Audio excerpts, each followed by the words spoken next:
Nesta semana, o incêndio no Reichstag completa 90 anos, e o Aventuras na História falou com exclusividade com o sociólogo e colunista Ricardo Lobato, que explicou como o evento auxiliou na ascensão do nazismo.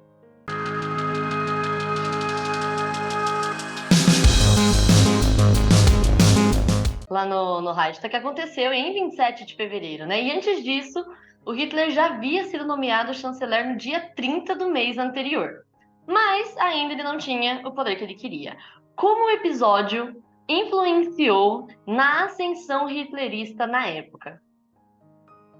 Primeiro, obrigado pelo convite da Aventuras. É sempre um prazer essa colaboração com essa revista, com o canal, com as redes sociais desse periódico que eu sou um grande admirador e hoje eu posso dizer, né, para aqueles que não me conhecem, meu nome é Ricardo Lobato, contribuo mensalmente com a coluna de Forças Armadas e Assuntos Militares.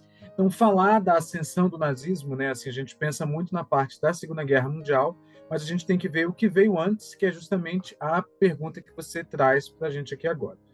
Quando a gente coloca sobre o incêndio no Reichstag, a gente tem que voltar um pouquinho na história e entender como foi todo o processo da ascensão dos nazistas e qual que era exatamente a intenção deles. Eu vou fazer um recuo para 1923 para depois voltar para 33.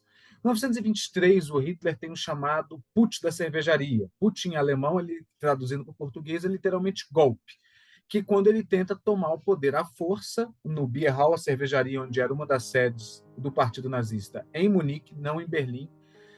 Parece que vai dar certo com uma tentativa de adesão do exército, acaba não funcionando.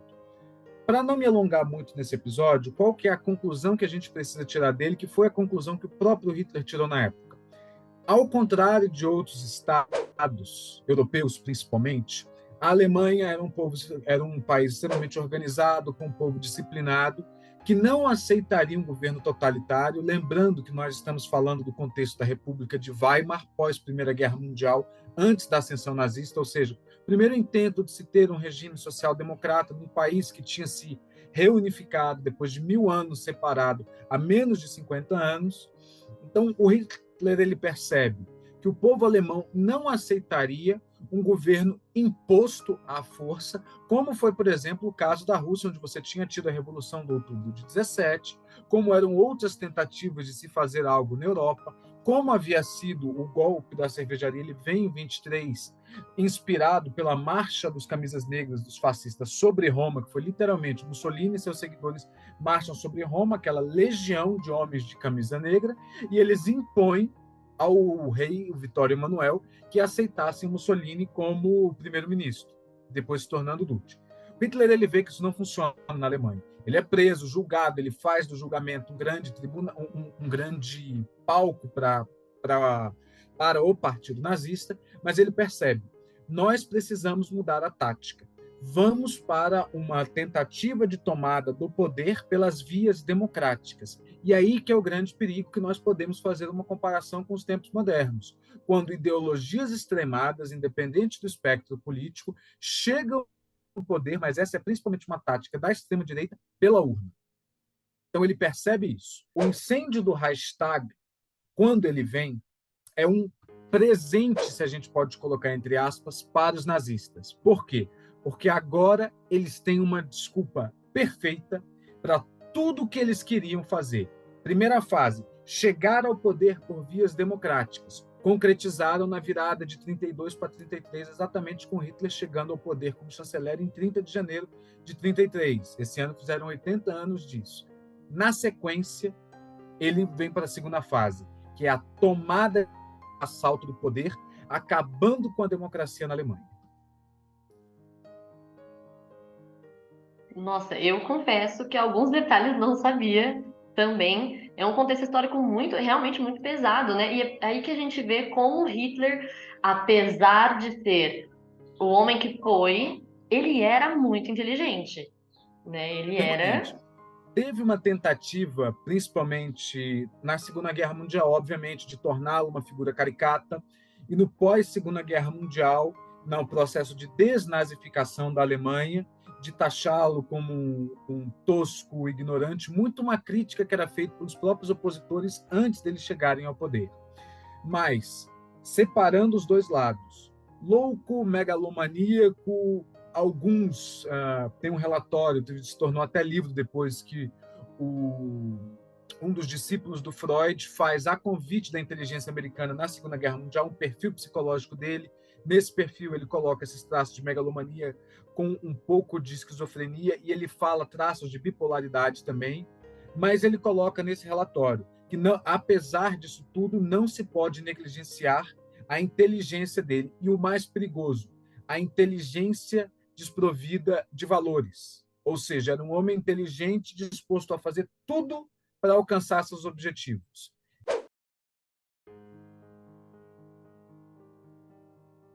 Esse incêndio, ele provocou um certo receio no Hitler também, né? Qual que era esse receio dele? O que ele temia? O poder dele ainda era um pouco frágil, justamente por ainda ter essa figura do von Hindenburg, e todo o arranjo que foi feito. A gente tem que trazer para a história uma outra figura, que era um político alemão da centro-direita chamado Franz von Papen, que já tinha sido chanceler, queria voltar ao poder, e foi ele que, no final das contas, ele era inimigo do Hitler, mas por arranjos normais da política em qualquer país, ele viu uma possibilidade de voltar ao poder fazendo uma aliança com Hitler. Acaba que o tiro sai pela culatra. Só que nesse momento, como Hitler tinha acabado de subir ao poder, ainda era muito incipiente o quanto que os nazistas tinham. Eles já eram o maior partido no parlamento, mas ainda tinha o KPD, o Kommunistische Partei Deutschland, ou o Partido Comunista Alemão, muito forte. A própria social-democracia alemã, o SPD, que sobreviveu à guerra, voltou e é o atual partido do chanceler alemão hoje em dia. Você tinha o partido da centro-direita, você tinha o partido libertário, você tinha uma míriade de partidos. E o Hitler sabia que qualquer coisa que saísse minimamente do script naquele momento podia fazer com que todos os dedos fossem apontados para o partido nazista, enfraquecendo a sua autoridade. Lembrando, os nazistas, uma das coisas, por isso que a gente nunca pode separar, principalmente quando a gente estuda história, né? O Churchill falava que todas as respostas do futuro estão nos livros de história. Olhar para o passado, ele te revela muito do presente, te possibilitando escrever o amanhã. Mas o fato é o seguinte, que eles viram isso na época, e isso se repete ao longo da história humana, que na década de 20, depois da hiperinflação alemã de 21, 22, né, assim, até 23, quando teve esse putsch da cervejaria, que eu mencionei na questão anterior, os ideais extremados do Partido Nazista encontravam eco numa nação desolada pela guerra.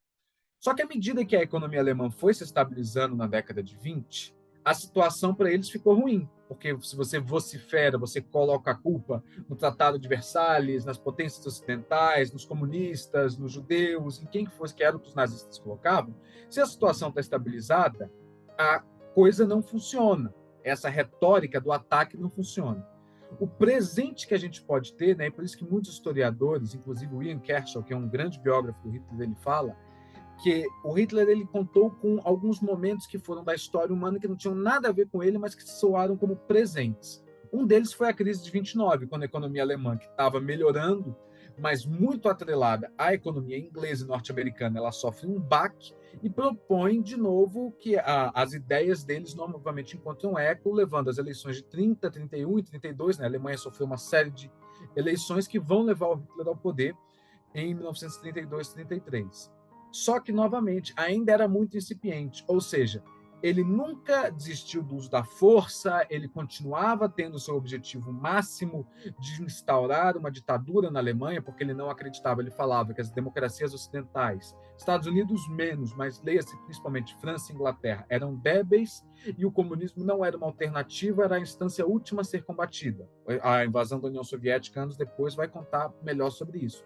Mas ele sempre teve muito essas motivações bem claras, só mudou a estratégia. Só que ele sabia que qualquer coisa que saísse do script, como foi, por exemplo, se alguém descobrisse que os nazistas poderiam ao menos estar planejando um atentado contra o próprio Estado alemão, e para poder ser culpado, o seu poder, que havia levado uma década para conseguir chegar lá, poderia ser suprimido de imediato. Seria uma queda muito rápida, né? Seria uma falha no plano que, como você disse, foi longo, foi duradouro. Agora fica até um pouco mais claro de entender o que aconteceu naquela época para ele ter esse medo, né? E como foi importante também esse incêndio para a história, né? Meu Deus, assim, conheci a história dele, mas eu sabia que até mesmo tinha esses impactos econômicos. E no dia 28, o presidente von Hindenburg assinou o decreto do presidente do Reich para a proteção, né, do povo e do Estado. E ele aboliu, nesse caso, a liberdade de expressão, opinião, de imprensa e algumas outras também. O quão isso foi importante para os nazistas disseminarem uma propaganda anticomunista e se consolidarem no poder, né? Como que essa medida afetou a população e não somente aqueles que estavam propagando esse ideal anticomunista. Esse foi exatamente essa medida do dia 28, foi esse grande ponto de virada, e era aquilo que permitiria, logo na sequência, os nazistas deterem todo o poder pleno da Alemanha. Lembrando, nós estamos falando de uma ideologia totalitarista, ou seja, ela se espalha não só por todas as instituições do Estado, mas também da sociedade.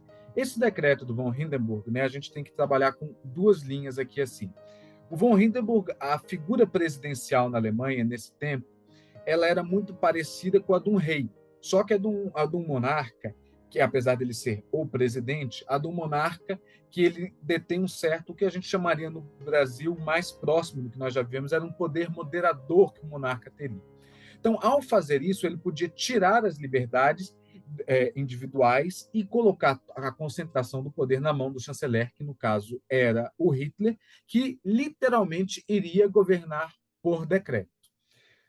Acontece que, nesse momento, a maior ameaça para os nazistas era uma outra ideologia totalitária, que era o comunismo. Como eu disse, o KPD, o Kommunistische Partei Deutschland, o Partido Comunista da Alemanha, ele era muito forte. Ele era, se não me falha a memória, a segunda ou terceira maior legenda no parlamento alemão, rivalizando com o próprio partido nazista e com alguns outros menores gravitando no entorno desse choque de ideologias. A gente tem que pensar que naquela época, a gente está falando do início dos anos 30 e muito da história que começa na década de 30 ainda é herdeira da década anterior, dos anos 1920. E o que acontecia é que você tinha tido em 17 a Revolução Socialista na Rússia, logo na sequência o início da Guerra Civil Russa, com a vitória dos socialistas sobre o exército, chamado Exército Vermelho, sobre o Exército Branco Russo, em 1923-24, consolidando a criação da União Soviética. Então, ainda muito atrelado ao ideal da Internacional Socialista, os diversos partidos comunistas ou socialistas no mundo, eles não eram exatamente orientados por Moscou, mas eles se baseavam muito naquilo que Moscou dizia. Alguns eram, até pode-se dizer, tutelados por Moscou. Outros eram guiados ou recebiam um auxílio, principalmente financeiro, um apoio humano também muito forte de Moscou.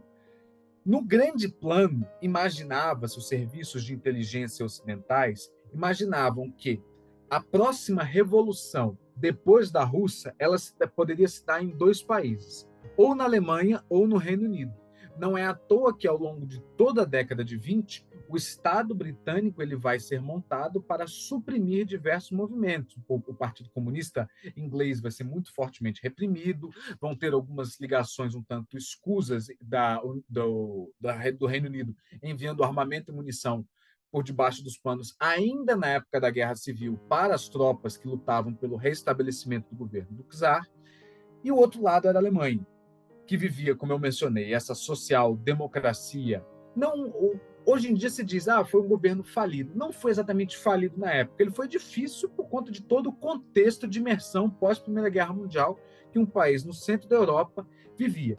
O fato é que o Partido Comunista ele era muito forte na Alemanha e ele chegou à verge de fazer uma revolução. As investigações da época apontaram que o holandês Marinus van der Lubbe, que tinha ligações com os comunistas, era o responsável pelo incêndio, né, que aconteceu. Mas que aquilo, na verdade, se tratou de um fato isolado e não de uma tentativa de tomada de poder. Depois disso, alguns historiadores discutem se os próprios nazistas não teriam incendiado, o Reichstag. Como você vê essa questão? Será que os nazistas teriam o logro, né, que tiveram caso o parlamento não tivesse sido incendiado? Começar do final. É um pouco difícil de pensar que eles é o objetivo último, mas é um pouco difícil de pensar que eles conseguiriam, em um curto espaço de tempo, Hitler havia sido nomeado chanceler menos de um mês antes, amealhar tanto poder, já que nenhum outro chanceler tinha tido tanto poder, tão rápido, se não tivesse tido um fato. E quando eu digo um fato, a gente pode fazer uma comparação moderna, né, com alguns acontecimentos que vêm acontecendo. No Brasil, a gente viu no dia 8 de janeiro uma invasão dos três poderes. Nos Estados Unidos, nós tivemos no dia 6 de janeiro de 2021 também uma invasão do Capitólio, o centro do legislativo americano, ou seja, o simbolismo, nunca antes isso havia acontecido, e sempre tem algum marco. Então, assim, foi a desculpa perfeita na hora perfeita, ou seja, o timing foi muito cronometrado. É aquilo que eu mencionei, né? O Hitler tinha medo que qualquer coisa saísse errado, porque ele poderia perder o poder quando ainda era incipiente, mas pensando da lógica de que culpar o inimigo e usar aquilo como um fato para você amealhar mais poder é uma coisa que vale a pena, então não é difícil de pensar que os nazistas não tenham um dedo deles nisso. É interessante também que a gente está falando de um episódio que marca exatos 90 anos, em 2023. E até hoje não se tem uma resposta. Foram feitas análises forenses sobre, alguns documentos foram recuperados, mas até hoje a culpa recai sobre o Van der Lubbe, que era esse holandês, que era do Partido Comunista Alemão, que você mencionou. Por que a culpa recai sobre ele? Primeiro, muito da documentação foi destruída durante a Segunda Guerra Mundial.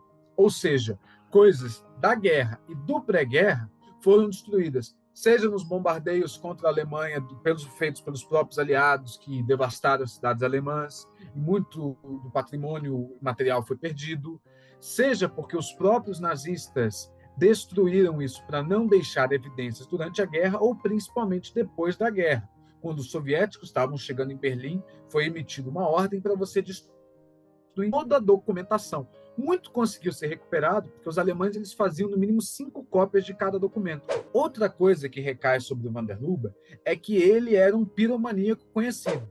Ou seja, ele foi a figura perfeita porque já tinham acusações da década de 20 contra ele de colocar fogo de atear fogo em monumentos, em prédios públicos, ou pelo menos da tentativa. O Van der Lubbe ele foi o culpado, ele entra para a história como o grande culpado, mas todos os indícios apontam que havia uma participação nazista no meio. Nossa, muito interessante também é o fato de não ter uma solução até hoje, né? Não uma solução, mas um resultado. Ainda mais pela grandeza que foi, pela grandeza que teve esse evento, né? A gente pode dizer. É muito curioso ver que ainda não se tem uma resolução. E vai lá saber quando nós teremos, né? E o mais interessante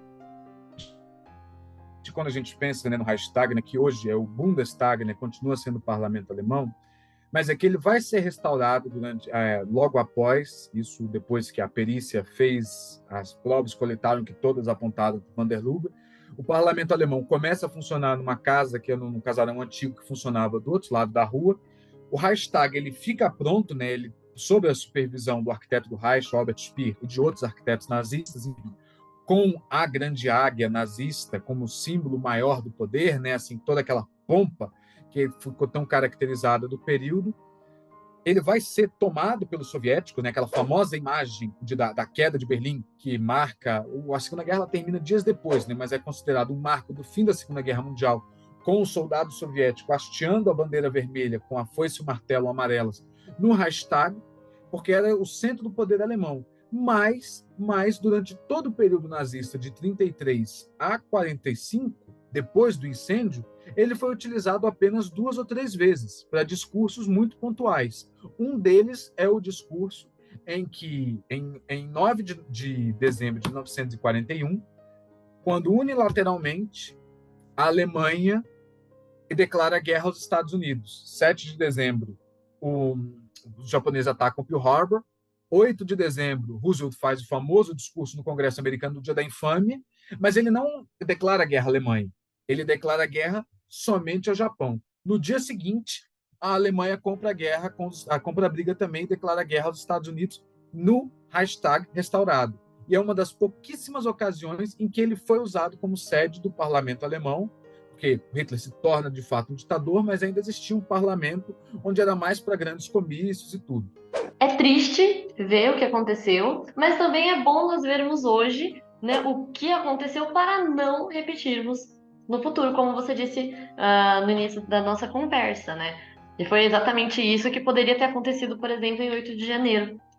Vai que, né, essa perca dessa imagem, desse poder do local, poderia também ter acontecido aqui no país. Ricardo, então, para não tomar mais o seu tempo, muitíssimo obrigado pela participação. Foi muito gostoso ouvir tudo que você teve a dizer e todos esses relatos que você trouxe também, que ajuda a gente a compreender um pouco mais, como você também comentou, o passado, para hoje entendermos quais são as consequências que esses eventos tiveram hoje no nosso presente, né? E que também terão no futuro. Então, muito obrigada por ter participado conosco, tá? Obrigado a você, Isabelle. É um imenso prazer. Espero poder participar mais vezes, contribuir com a aventura, contribuir falando um pouco de história, né? Trazer um pouco dos conhecimentos, né?